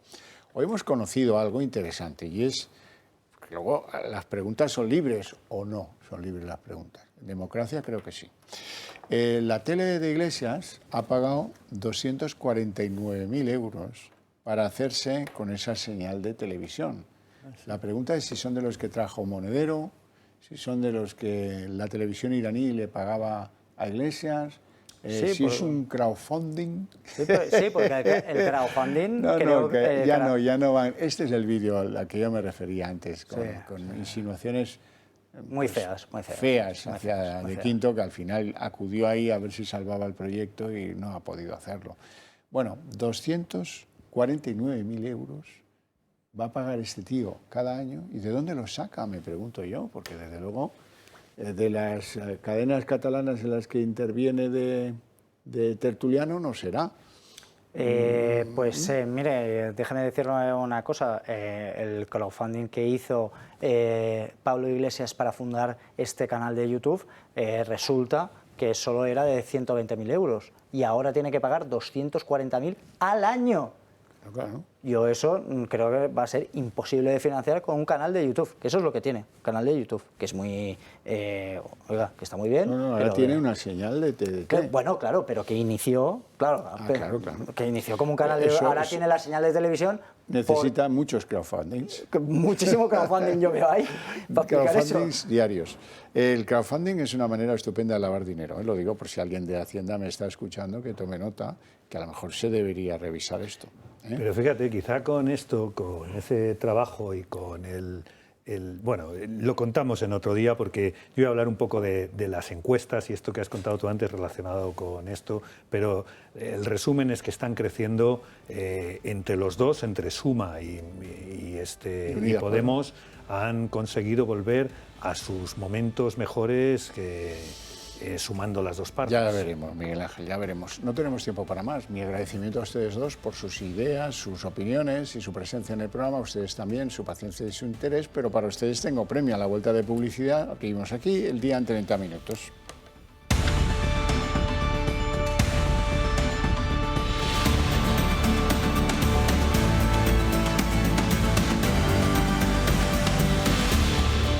El día en 30 minutos. La verdad avanza, a pesar del gobierno, y aunque sea exasperantemente lenta para la mayor parte de los ciudadanos.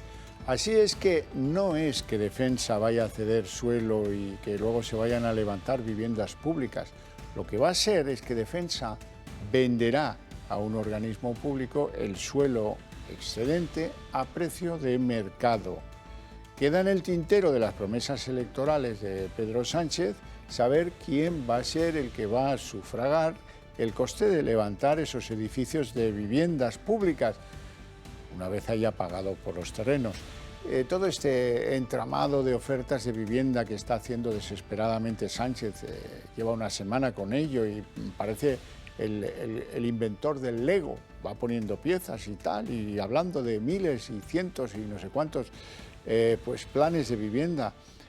Resulta que hoy tiembla más que nunca, porque además hemos conocido el porqué de esta obsesión sobrevenida por la vivienda pública a un mes escaso de elecciones. Y es que alguien le ha dicho a Pedro Sánchez, alguien que se llama Tezanos, que el 17% de los jóvenes que aspira a tener vivienda le votaría si recibiera del partido del gobierno, del presidente del gobierno, una promesa de tomar cartas en el asunto. Eso sin duda nos va a ayudar el origen de esta ofensiva constructora de Pedro Sánchez con vivienda pública. Y con esas cosas tan necesarias es feo jugar cuando llegan elecciones. Marina Álvarez. Este goteo de anuncios de viviendas de Pedro Sánchez ha sido la comidilla esta mañana entre los partidos políticos. El presidente ha prometido entregar ya 113.000 pisos en solo una semana. El PP ha pasado hoy de hablar del milagro de los panes y los pisos a asegurar que ya hay apuestas en el Parlamento sobre cuántos inmuebles va a anunciar el jefe del Ejecutivo en los próximos días. Ciudadanos ha bautizado a la Moncloa como Inmobiliaria Sánchez y hasta sus socios de Podemos han criticado el electoralismo de estas promesas. Sánchez ha vuelto a confrontar hoy su modelo de vivienda con el del PP y ha advertido que todas sus comunidades van a tener que cumplir con la ley. La ley de vivienda centra la polémica en la sesión de control al Gobierno en el Congreso. Sánchez, que ayer anunció la construcción de 20.000 nuevas viviendas en terrenos del Ministerio de Defensa, ha vuelto a defender la ley de vivienda sobre la que ha avisado al PP. Y ya le puedo ir diciendo a sus comunidades autónomas que se va a cumplir la ley de vivienda en todos y cada uno de los territorios de este país. Por su parte, la portavoz de los populares, Cuca Gamarra, ha tildado este gobierno de caos y ha insistido en que su objetivo es derogar el sanchismo. Porque hasta este momento la única política de vivienda que a usted le ha interesado ha sido seguir residiendo en la Moncloa. Entre todos derogaremos el sanchismo, que es lo que hace falta en España para enderezar el rumbo de un gobierno en descomposición. Y quien también se ha pronunciado al respecto ha sido Margarita Robles. Asegura que los terrenos serán adquiridos por el SEPES, ya que por ley el Ministerio de Defensa no puede ceder sus inmuebles sin contraprestación. Lo que ocurre es que la ley no permite que el Ministerio de Defensa pueda ceder esos inmuebles, sino que necesariamente tiene que recibir una contraprestación por ello.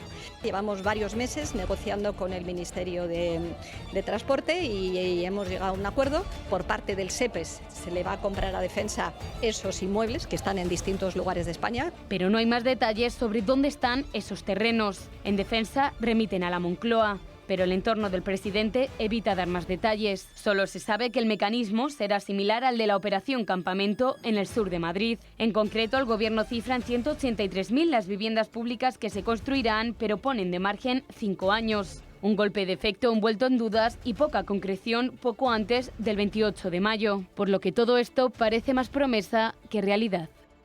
Conviene analizar con la mayor precisión posible cómo está esto de la vivienda pública en España. Eso nos va a dar idea de cuándo Sánchez ha empezado a preocuparse por un problema que reconocemos todos. Y las propuestas de Sánchez tienen 3 inconvenientes. Algunas están infladas exageradamente. Es el caso de las viviendas de la Sareb. Otras pues plantean un diferimiento en el tiempo muy largo. ¿Cuándo se podrán hacer las viviendas en los terrenos de Defensa? Pues miren la Operación Campamento. Y en tercer lugar, Sánchez no habla, apenas habla, de la enorme aportación de capital que es necesaria para construir eso que dice que va a traer a la sociedad española. El problema de la vivienda existe en España desde hace muchos años. Sin embargo, Sánchez, que llegó a Moncloa en el año 2018, no ha presentado un plan de vivienda hasta ahora, justo antes de las elecciones municipales y autonómicas. El Gobierno presenta un plan que no se sostiene. Primero, el plan de vivienda para el alquiler asequible. 100.000 inmuebles prometió el ministro Ábalos en 2021, de los cuales, según el Gobierno, 60.000 están en desarrollo y serán realidad en unos años, cosa que está por ver. Segundo, las 43.000 viviendas que supuestamente se construirán con los fondos europeos. Unas viviendas que hasta dentro de 4 o 5 años no podrían ayudar a paliar los altos precios del mercado. Además, el presupuesto para construirlas es tan solo de 4.000 millones de euros, es decir, 93.000 por vivienda, un importe claramente insuficiente. Tercero, las 50.000 viviendas de la Sareb. Estas tienen trampa, solo hay 9.000 disponibles, el resto están pendientes de obra, 12.000, sin edificar, 15.000 y otras 14.000 que ya están ocupadas. Para más INRI, el 63% de las viviendas de la Sareb están en zonas en las que la demanda de alquiler es muy baja y están en lugares lejos de las zonas tensionadas, por lo que no solucionan el problema. En Madrid, la ciudad donde los precios están más disparados, solo hay 1.200. Cuarto, el presidente promete otras 20.000 viviendas públicas de alquiler social en los terrenos del Ministerio de Defensa. Por ley, para que esos terrenos sean destinados a vivienda, tendrán que ser tasados primero por un tasador independiente. Después, el Ministerio de Transportes, Movilidad y Agenda Urbana, si gana la subasta que tendrá lugar, pagará a Defensa ese suelo al precio marcado, que será el del mercado, y finalmente lo podrá dedicar a vivienda social. Es decir, la idea de ejecutarse saldría muy cara. Sin embargo, aunque se materialicen todas estas promesas, será insuficiente. La vivienda social en España no llega al 2% del total de viviendas. 450.000 viviendas sociales para un total de 25 millones de inmuebles. Estamos entre los 5 últimos en el ranking europeo. Hay que ver qué cortas tienen las patas las promesas de Sánchez cuando llegan a elecciones. Primero con lo de la obsesión de los 50.000 viviendas que provienen de la Sareb. Le han dicho que no existen tales. Él pasa de todo y sigue diciendo que 50.000 salen de la Sareb. Luego esas que se tienen que levantar con dinero europeo, con 4.000 millones, 43.000 viviendas. Oiga, si lo consigue, le nombran a usted varón pocero mayor. Y luego el último milagro inmobiliario es la cesión de terrenos del Ministerio de Defensa para levantar, dice, 20.000 viviendas. Bueno, pues la ley impide que esos terrenos que están ahora mismo en manos de Defensa sean cedidos. Con lo cual, pues aunque esos terrenos ya no sean de utilidad para la defensa nacional, habrá que analizar cómo se levanta que ese terreno tenga un uso diferente al que hasta ahora tiene. Y para ello la ley exige que esos terrenos tienen que ser vendidos. El Ministerio de Defensa tiene que recibir una contraprestación por esos terrenos, que además se deben vender al precio de mercado. Y además eso lo tiene que tasar un experto independiente. Probablemente ahí se pueda hacer alguna trampeja, no digo yo que no.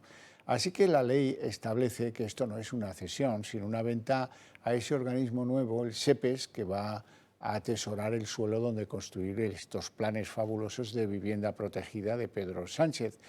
El SEPES luego se lo va a tener que ceder a los ayuntamientos y a las comunidades autónomas para que decidan construir. Nada se ha establecido sobre con qué dinero se van a financiar estas construcciones de viviendas protegidas o destinadas a alquileres sociales. Y esto es un procedimiento largo y tortuoso. Fíjense ustedes, el último caso conocido de cesión de terrenos de defensa es el caso Campamento en Madrid. Se empezó a gestionar en 1989. Era alcalde de Madrid, presidente de la Comunidad de Madrid, Joaquín Leguina. Era ministro de Defensa, ¿saben quién? Narcís Serra. Bueno, pues ya veremos a ver si en el 2026 los pisos empiezan a estar disponibles. Eso sí, como es normal en nuestro país, negociar entre administraciones siempre es difícil, hay bloqueos, zancadillas, etcétera, etcétera, etcétera. Así es que hemos llegado a los tiempos de Margarita Robles y de José Luis Martínez Almeida en la Alcaldía de Madrid, y los pisos de Campamento nadie los conoce. Pedro Sánchez es como Groucho Marx. Si no le gustan sus principios, tranquilo, porque tiene otros. Solo hace falta ver su postura con el tema de la ocupación.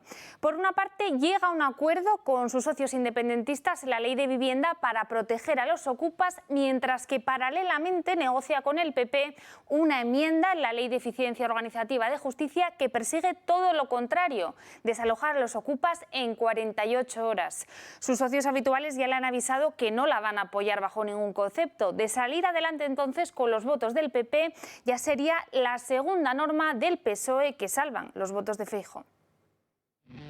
Tras la puesta en escena en el Senado, ¿Satisfecho del debate de ayer? Buenos días. Sánchez da un paso más en la tramitación de la ley de vivienda y se abre ahora a pactos con el PP para afrontar el tema de la ocupación. En Unidas Podemos no están dispuestos a modificaciones. Este tipo de choques, ¿no?, que tienen algo de artificio siempre, porque luego el Partido Socialista no tiene problema en votar la ley solo si, la reforma de la ley solo si es sí con el Partido Popular. En el Partido Socialista intentan hacer ver que nada contradice la norma pactada con sus socios con la enmienda que plantean los populares. Frente a esos choques artificiales, ir a lo concreto, ir a gobernar hasta el último minuto y que se saquen adelante las medidas que están esperando los españoles y las españolas, que además es lo que nos va a permitir cuidar la mayoría de la investidura. Y mientras en el PP niegan que se haya producido algún tipo de contacto, los socialistas no descartan que salga adelante. El pacto en cuestión se tramitaría junto a otra norma sobre la eficiencia organizativa del Servicio Público de Justicia, uno de los proyectos clave de la ministra Pilar Llop, en jaque ahora mismo por las protestas de los funcionarios. Y mientras por un lado el presidente Sánchez cierra la ley de vivienda con Podemos y sus socios, dificultando los desahucios de personas en condiciones de vulnerabilidad, por otra puede encontrar en los de Feijóo el apoyo que necesita para la modificación de una pata de la norma. Los socios de la coalición insisten en que no avalarán lo que contradiga su propuesta, una línea roja a la ocupación en la que no están dispuestos a ceder ni un solo milímetro, menos aún a asumir la agenda de la derecha que critican y que ya abrió una crisis en el seno de la coalición en el pasado.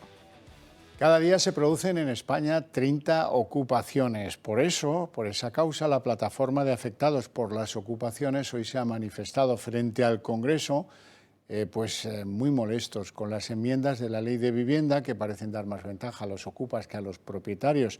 Recuerdan los manifestantes hoy en ese acto provocado por la plataforma de afectados que en España buena parte de esas ocupaciones las producen mafias que venden las llaves y franquean la entrada a los pisos. Nos lo cuenta Beatriz Dávila. Cerca de una veintena de personas afectados por la ocupación se ha acercado hasta las puertas de aquí de Madrid del Congreso de los Diputados para pedir al gobierno de Pedro Sánchez que les escuche. Apenas quedan 24 horas para que el Congreso, el hemiciclo, todos los grupos parlamentarios den luz verde a la ley de vivienda, una ley que dicen blinda la ocupación y que les deja completamente desamparados. Un desamparo que denuncian es el que han recibido por parte de las instituciones, por parte del Ministerio de Justicia y por parte de la ministra de Justicia, Pilar Llop, que ha rechazado hasta en 17 ocasiones a todas sus misivas, pidiendo que por favor dé solución a todos sus problemas. Solo el Grupo Parlamentario Ciudadanos se ha acercado a escucharles.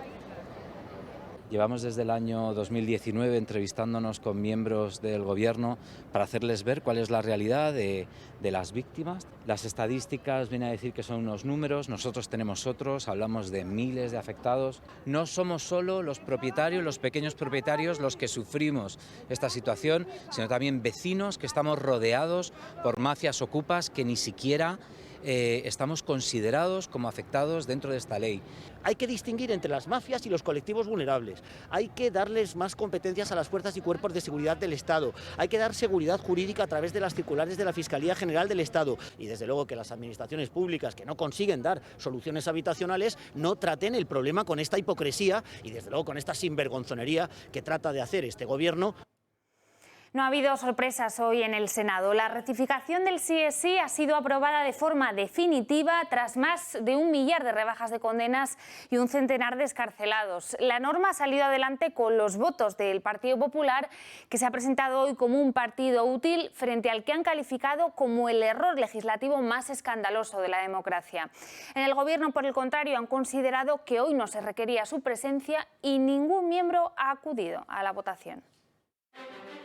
El Senado da luz verde a la reforma del solo sí es sí.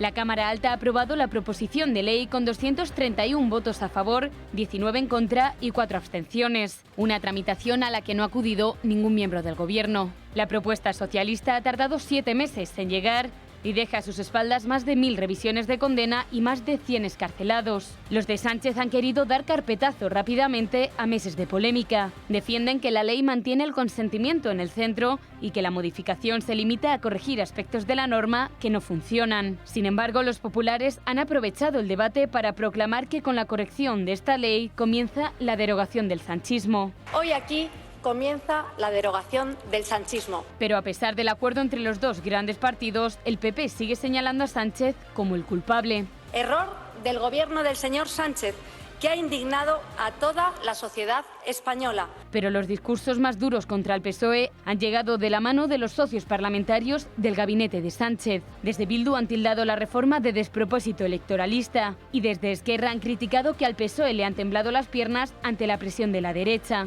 La reforma de la norma evidencia, sin lugar a dudas, la ruptura de los socios de gobierno, que por segunda vez han votado de forma separada la corrección de una ley impulsada desde el propio Ejecutivo. En cualquier caso, el paso del sí es sí por el Senado no deja novedades. La reforma queda como salió del Congreso, cuando se aprobó crear un subtipo agravado dentro del delito de agresión sexual para que las penas sean más altas si hay violencia o intimidación. Un arreglo de la norma que solo afectará a los futuros delitos sexuales. Esta corrección legislativa finalmente será enviada así al BOE para su entrada en vigor.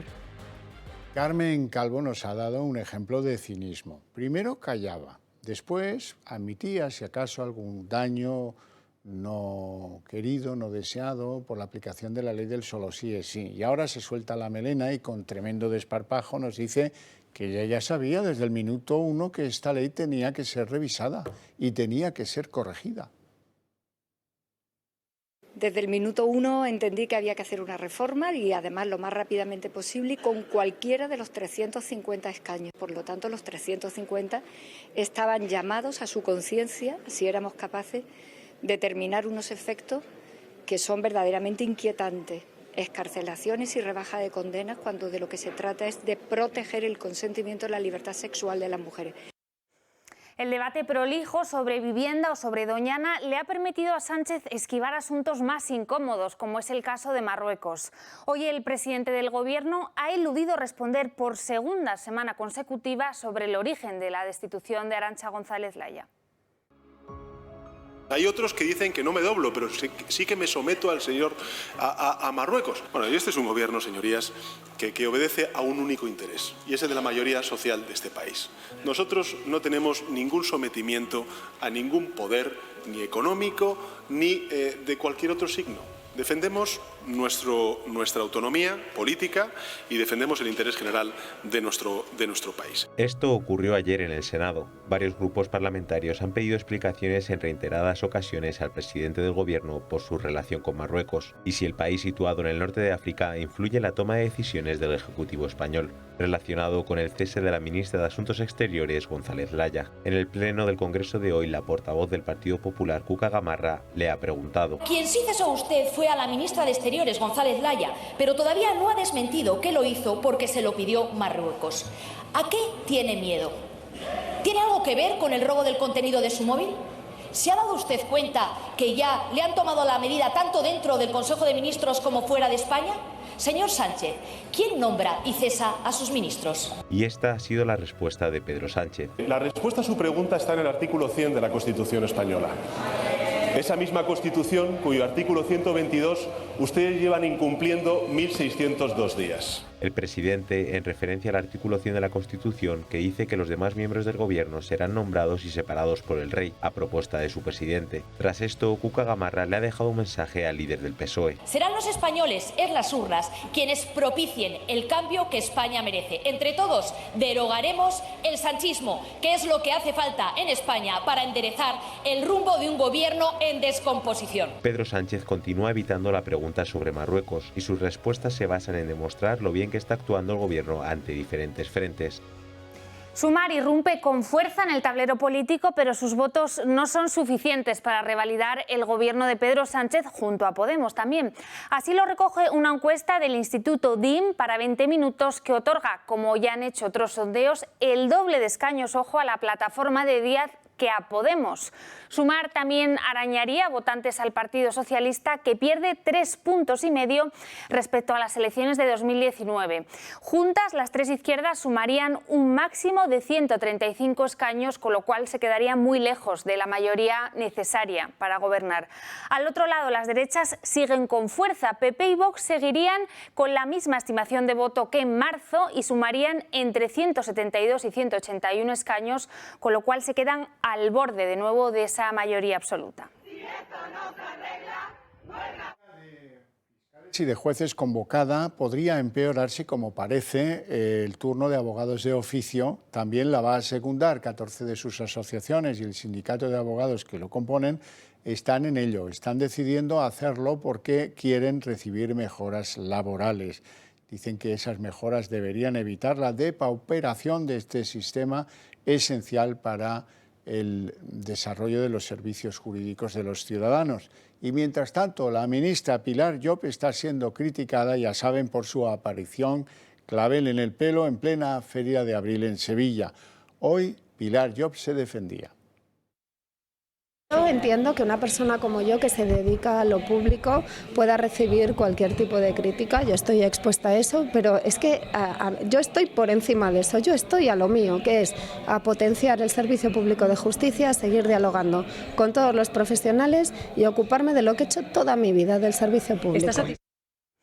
Bruselas pone coto al gasto. Tras un periodo de flexibilidad por la pandemia y por la guerra de Ucrania, la Comisión Europea endurece ahora sus reglas fiscales y obligará a recortar gastos a los países más endeudados, como es el caso de España. Los países que superen el máximo de déficit y de deuda pública que permite la Unión Europea tendrán que destinar ahora un 0,5% de su PIB a recortarla. La Comisión dará flexibilidad a los Estados miembros para presentar sus propios planes cuatrianuales, pero avisa de que las multas en caso de incumplimiento van a ser automáticas. La titular de Hacienda, María Jesús Montero, presume de que el Gobierno ha aplicado la mayor bajada de impuestos de la democracia con sus medidas sobre la luz y el gas, sobre el IVA de la luz y el IVA del gas. La ministra de Hacienda cifra el impacto de esas medidas en 12.000 millones y, como parece, se van a prolongar hasta finales de año. Sin embargo, el Banco de España decía hoy mismo que la rebaja fiscal que se ha cometido en España para hacer frente a la carestía de la energía es menor que la media de los países de Europa. Y al mismo tiempo que esto sucede, resulta que la OCDE ha venido a desmentir otro de los pronunciamientos económicos del Gobierno. La Organización Económica Europea señala que los españoles destinan un 39,5% de sus salarios a pagar impuestos y que eso es 5 puntos más que la media de la OCDE. Estamos hablando, como siempre, de que ustedes intentan, a través de las noticias falsas, hacer creer al conjunto de la sociedad que este Gobierno incrementa su carga fiscal, cuando lo que hemos hecho es rebajar, como nunca, los impuestos a la clase trabajadora con su voto en contra. El presidente de Brasil y Pedro Sánchez han mantenido hoy un encuentro en el que lo fundamental era establecer posibilidades para que se cierre el ya largo periodo de negociación de Mercosur, de la actualización de las relaciones entre la Unión Europea y los países de Mercosur. Cada vez más cerca el varapalo para nuestra agricultura. Pedro Sánchez recibe este miércoles al presidente de Brasil para la firma de una serie de acuerdos que podrían ser antesala de un gran convenio con los países del Mercosur. También una importancia a esa nueva declaración conjunta que vamos a firmar, o hemos firmado ya España y Brasil, y que nos va a servir de hoja de ruta para esta asociación estratégica renovada entre nuestros dos países. También al próximo lanzamiento de la Comisión Bilateral Permanente.